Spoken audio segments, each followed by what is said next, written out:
Tuhan itu Tuhan yang melihat hidup kita. Persoalan, tantangan, pencobaan, pakai itu menjadi satu kesempatan untuk kita mendapatkan perkenanan Tuhan. Waktu saudara dapat perkenanan Tuhan, saudara dapatkan segala-galanya. Silakan duduk kembali. Shalom. Apa kabarnya hari ini Bapak Ibu?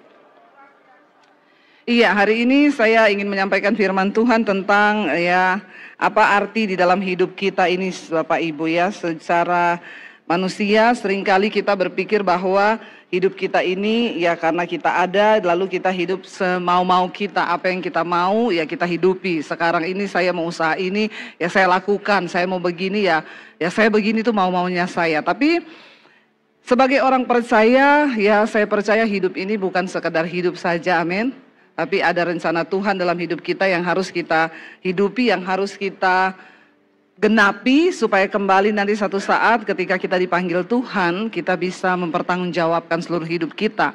Karena saya percaya ketika kita menghadap Tuhan, Tuhan tidak tanya berapa banyak depositmu, berapa banyak hartamu, berapa banyak yang kau punya, tapi apakah kita sudah melakukan kehendak Tuhan. Kita mau belajar dari satu tokoh dalam Alkitab hari ini, mari kita buka bersama saudara, yaitu dari Raja Hizkia. Buka bersama Yesaya pasal 38. Yesaya pasal 38 kita akan belajar dari seorang raja yang bernama Hizkia, bagaimana dia itu hidup menyenangkan hati Tuhan dan melakukan apa yang berkenan kepada Tuhan. Raja Hizkia ini dia menjadi raja sejak umur 25 tahun. Siapa di sini yang umur 25? Nggak ada ya? Yang 52? Kita coba membayangkan ya, Hizkia umur 25 tahun. Diangkat Tuhan menjadi raja. Dan Hizkia ini dia hidup, kalau sudah baca di Alkitab, sangat terkenal dengan ketaatan di dalam hidupnya kepada Tuhan. Ketika dia diangkat Tuhan menjadi raja di usia 25 tahun, Hizkia ini seorang raja yang sangat berkenan pada Tuhan, saudara. Waktu dia naik menjadi raja, pertama kali yang dia lakukan apa? Dia menghancurkan semua tugu-tugu berhala, penyembahan-penyembahan berhala di Israel. Itu yang pertama dia lakukan ya. Dia percaya banget kepada Tuhan, dia sangat menghormati Tuhan.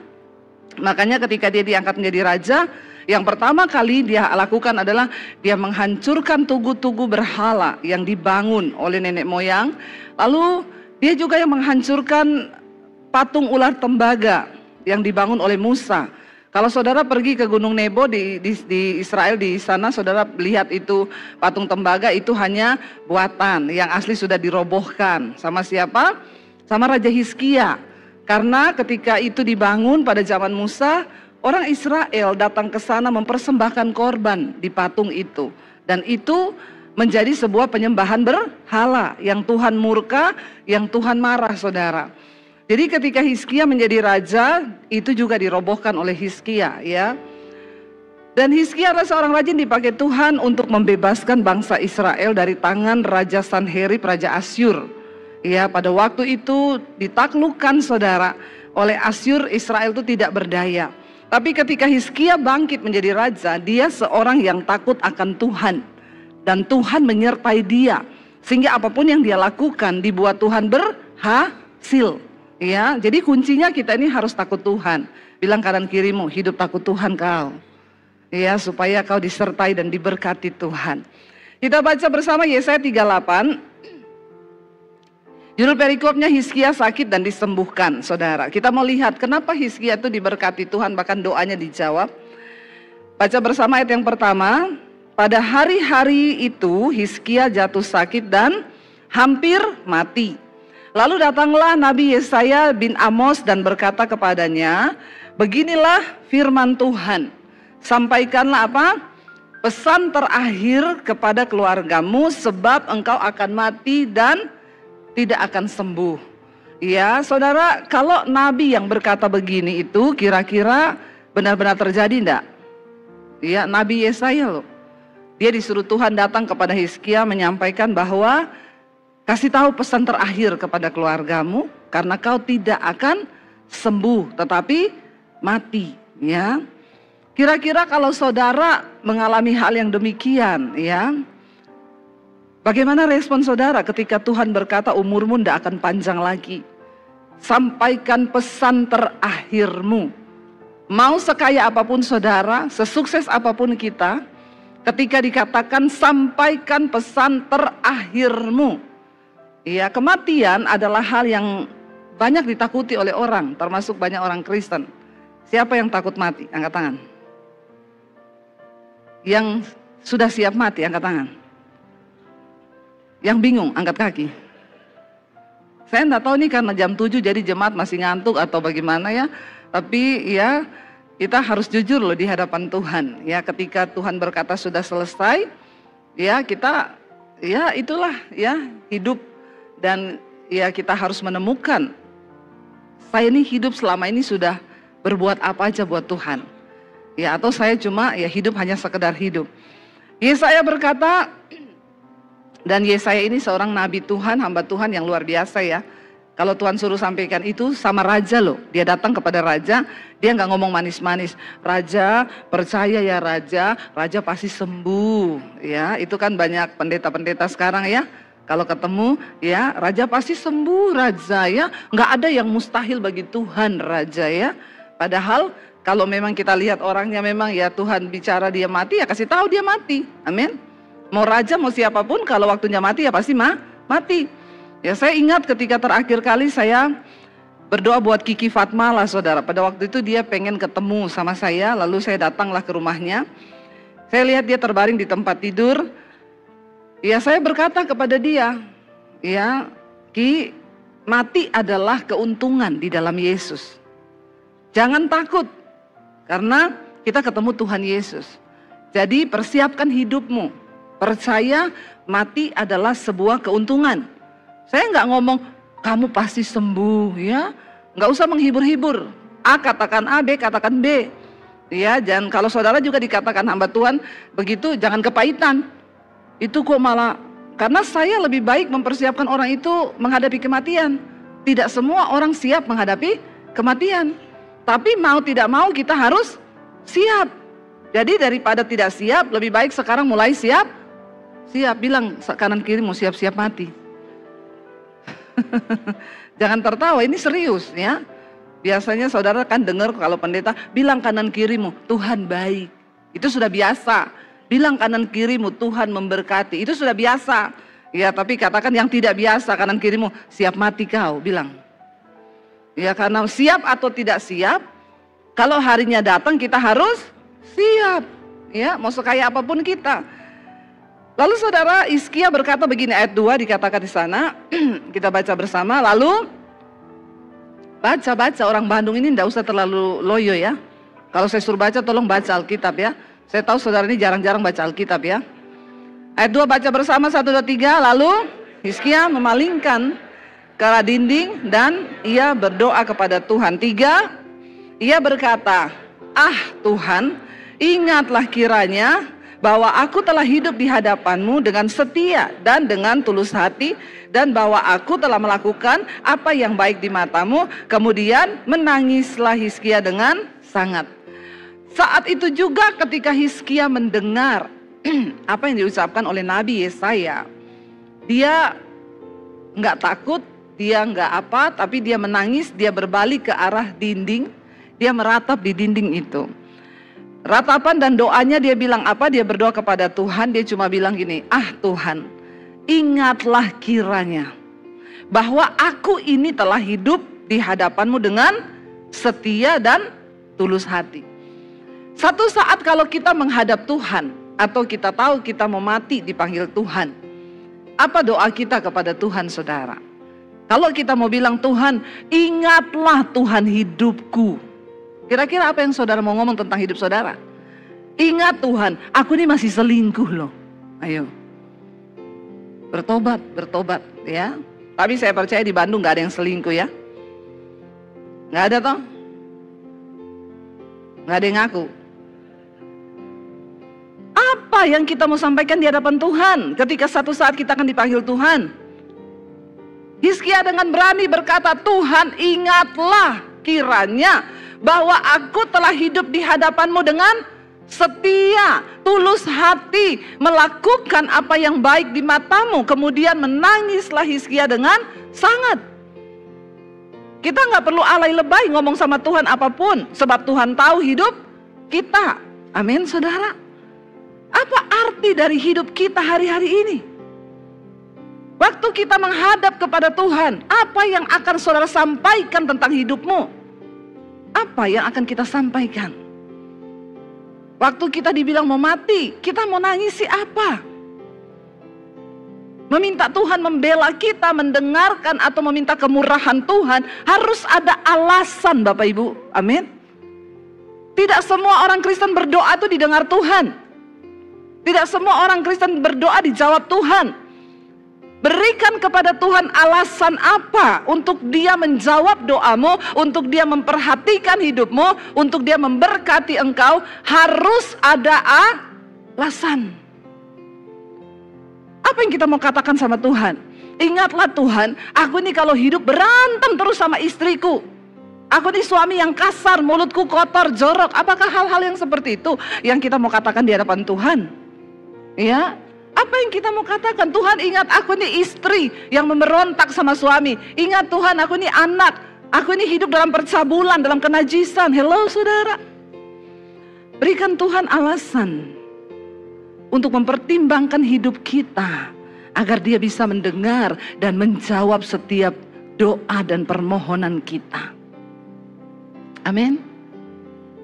Apa alasannya Tuhan harus memperhatikan engkau? Apa alasannya untuk Tuhan menjawab doamu?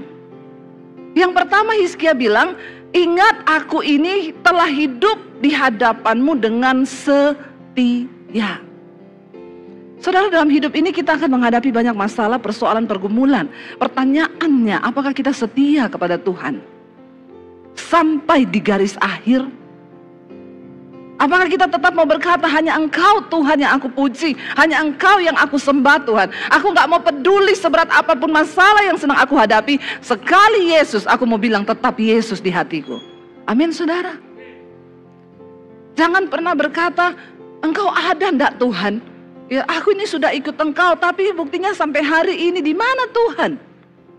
Ya, jangan beri kesempatan kepada iblis saudara untuk kita ini murtad, walaupun hanya secara rohani. Banyak hari-hari ini orang Kristen yang murtad secara rohani, yang tidak lagi percaya kepada Tuhan. Tapi mari kita mau katakan, aku tetap percaya Tuhan. Apapun keadaanku hari ini, aku mau tetap bilang, Engkau setia bagiku. Sekalipun aku sedang ada dalam lembah air mata, dalam lembah kekelaman, aku mau ngomong, Engkau setia Tuhan. Itu yang Tuhan cari dari hidup kita hari-hari ini saudara. Apakah kita jadi anak-anak Tuhan yang setia? Jalani proses, tidak usah protes, amin. Karena hidup ini adalah sebuah perjuangan, pertandingan. Hidup ini berat, kata kitab Ayub. Hidup ini berat. Ya, kalau sederhana itu rumah makan Padang, bukan hidup. Jadi yang namanya hidup ini pasti berat. Pasti ada perjuangan. Kalau udah gak mau berjuang, ya jangan hidup. Tapi selama masih mau hidup, harus siap untuk berjuang. Bersama Tuhan, kita pasti menang. Katakan, amin. Yang kedua, Hizkia bilang, aku ini hidup dengan tulus hati di hadapan Tuhan. Ketulusan itu yang Tuhan lihat dari hidup kita, saudara. Mengasihi Tuhan itu harus tulus. Tapi ketulusan itu tidak bisa dilihat sebagai ketulusan kalau tidak melalui ujian. Iya. Apakah kita mengasihi Tuhan dengan tulus atau cuma karena ada maunya? Banyak orang datang ke gereja memberi persembahan karena ada iming-iming. Karena kalau memberi pasti akan diberkati. Main judilah kita sama Tuhan. Saya ngasih perpuluhan supaya saya diberkati. Saya ngasih persembahan supaya saya diberkati. Saya pelayanan supaya saya diberkati. Iya, saya melakukan ini. Tapi kalau nggak ada itu, sorry Tuhan, sorry. Saudara, yang lihat hidup kita ini Tuhan. Ya, Tuhan yang melihat hidup kita. Apakah kita setia? Apakah kita mau sungguh-sungguh dengan Tuhan? Apakah kita ini tulus hati di hadapan Tuhan, mengasihi Dia? Ya, tanpa sekalipun saya tidak melihat berkat-Mu Tuhan, saya akan tetap mengasihi Engkau. Saya ingat dulu saya nggak bisa bayar cicilan rumah, saudara. Rumah saya mau ditarik. Saya berdoa tiap hari, Tuhan tolong bayar rumahku, Tuhan bayar rumahku. Tiap hari saya berdoa, bayar rumahku. Gak ada jalan keluar saudara. Semakin mendekati hari semakin berat. Ya, saya marah sama Tuhan. Ingat loh Tuhan, aku ini melayani Engkau loh Tuhan. Jawab Tuhan, bayar rumahku bagaimanapun caranya. Saat itu saudara, satu kali ketika saya berdoa, saya mencoba untuk tenang. Makanya Alkitab bilang, ya, jadilah tenang supaya kamu bisa berdoa. Kalau kita tidak tenang, kita berdoa, itu doanya salah. Doanya ego, doanya nyuruh-nyuruh Tuhan, doanya memerintah Tuhan. Tapi ketika kita tenang, duduk di kaki Tuhan, nangis saja nangis. Lalu saya mulai mencoba membuka hati dan berkata, Tuhan, apa yang sedang Engkau mau dari hidupku? Ajar aku Tuhan, untuk melakukan apa yang berkenan di mata-Mu Tuhan. Tadinya saya berdoa begini, Tuhan, saya sudah bersaksi loh kemana-mana saya beli rumah. Kalau sampai rumah ini tidak bisa bayar lalu ditarik orang sama saya, siapa yang malu Tuhan? Kau loh Tuhan yang malu. Betapa kurang ajarnya saya.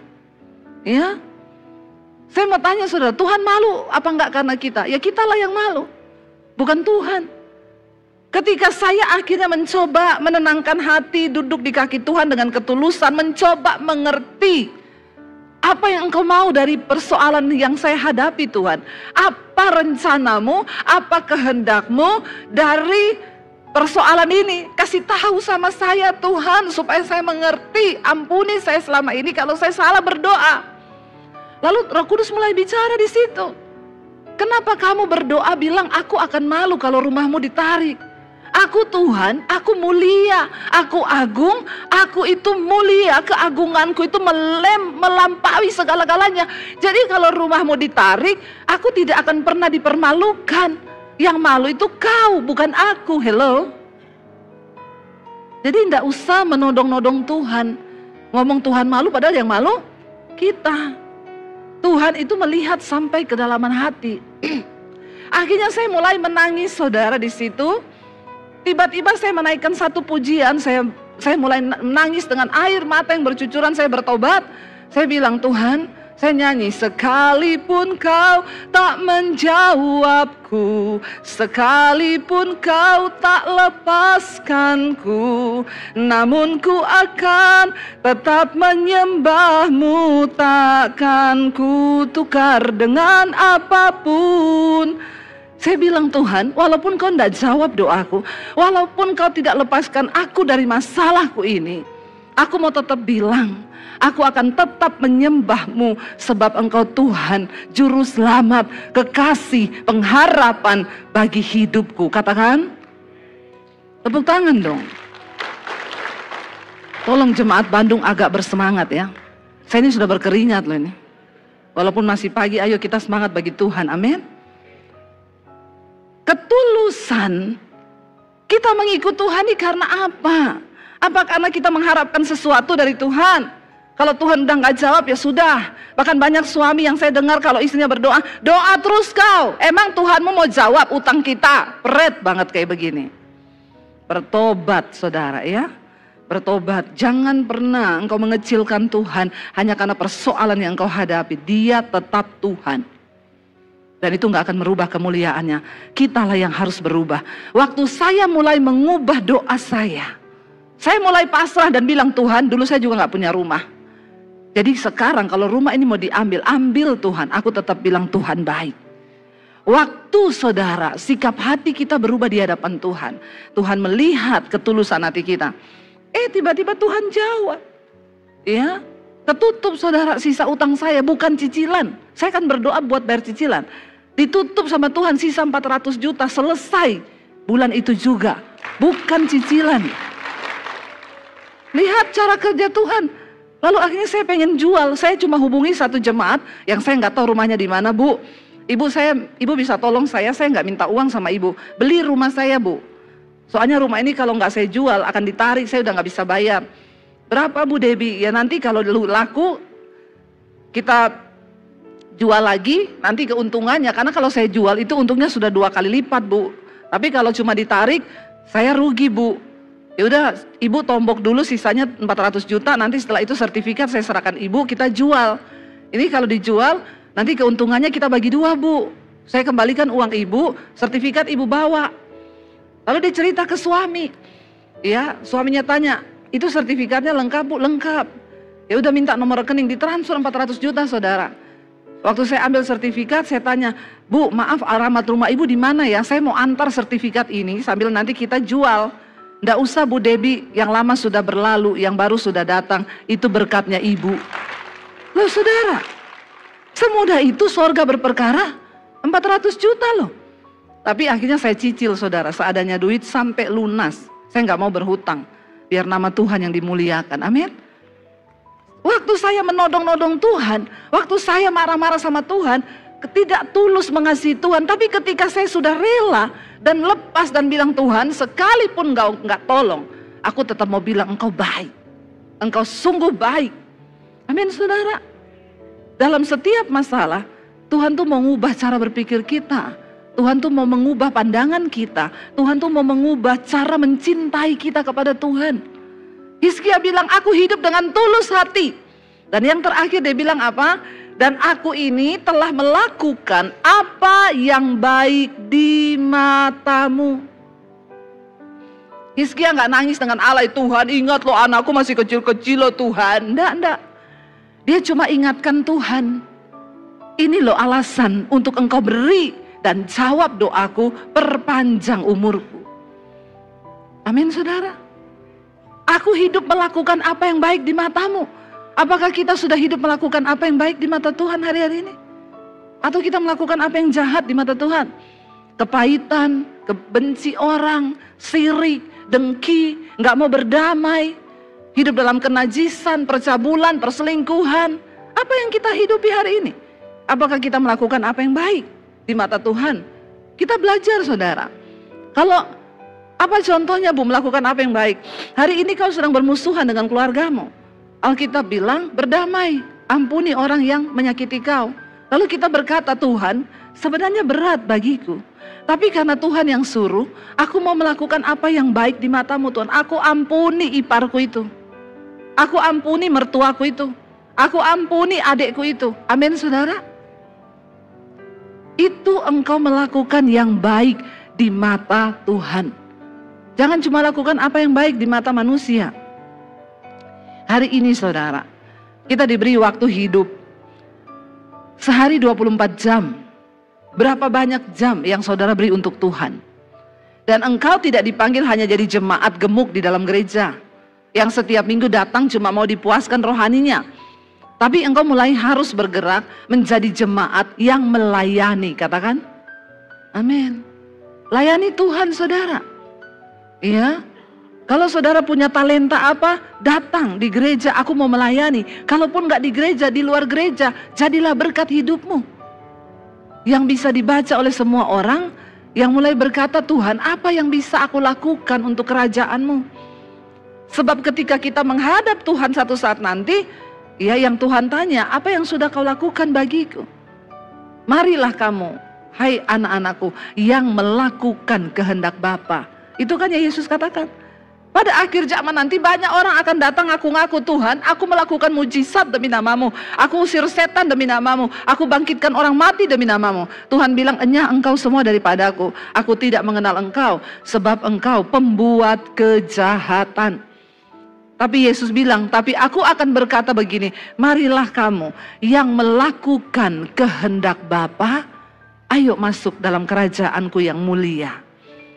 Jadi saudara, pada akhirnya yang Tuhan cari dari hidup kita, apakah kita menjadi orang-orang yang melakukan kehendak Bapa, apa yang baik di mata Tuhan. Kalau kau tahu kita harus hidup dalam kekudusan, jangan bersinah, ya bertobat, tinggalkan. Ya, kalau kau tahu rokok itu tidak berkenan pada Tuhan, ya tinggalkan, berusaha, berjuang, karena kita mau menyenangkan hati Tuhan, melakukan apa yang baik di mata Tuhan. Suami-suami, bukankah engkau pengen istrimu melakukan apa yang baik di matamu? Istri-istri juga begitu kan? Ya, kalau menurut saya sebagai istri, ya apa yang baik di mata saya? Ya suami jangan pergi pulang malam-malam. Iya enggak Bapak Ibu? Ya ketika istri melakukan, suami melakukan yang baik, kan rumah tangga kita jadi harmonis. Sama Tuhan pun begitu, menjadi orang Kristen bukan cuma sekedar masuk luar gereja, puluhan tahun kau jadi Kristen. Tapi apakah kita sudah melakukan apa yang baik di mata Tuhan? Kemudian dikatakan menangislah Hizkia dengan sangat. Ayat yang berikutnya kita baca ayat yang keempat. Maka berfirmanlah Tuhan kepada Yesaya, pergilah katakanlah kepada Hizkia, beginilah firman Tuhan Allah Daud bapa leluhurmu. Apa? Telah ku dengar doamu dan telah ku lihat air matamu. Sesungguhnya aku akan memperpanjang hidupmu 15 tahun lagi. Dan aku akan melepaskan engkau dan kota ini dari tangan Raja Asyur. Dapat bonus saudara, ya. Asyur adalah sebuah kekuatan yang kuat. Tapi karena Hizkia berkenan kepada Tuhan, dia sebutkan alasan-alasan hidupnya sehingga Tuhan menjawab doanya. Bukan hanya kesembuhan diberi, tapi bonusnya Tuhan melepaskan dia dari tangan Raja Asyur. Dan aku akan memagari kota ini. Sebab kemenangan raja berasal dari Tuhan. Inilah yang akan menjadi tanda bagimu bahwa Tuhan akan melakukan apa yang telah dijanjikannya. Dan lain sebagainya saudara bisa baca. Saudara, doa Hizkia adalah doa yang tokjer. Saat dia berdoa, saat itu juga Tuhan jawab.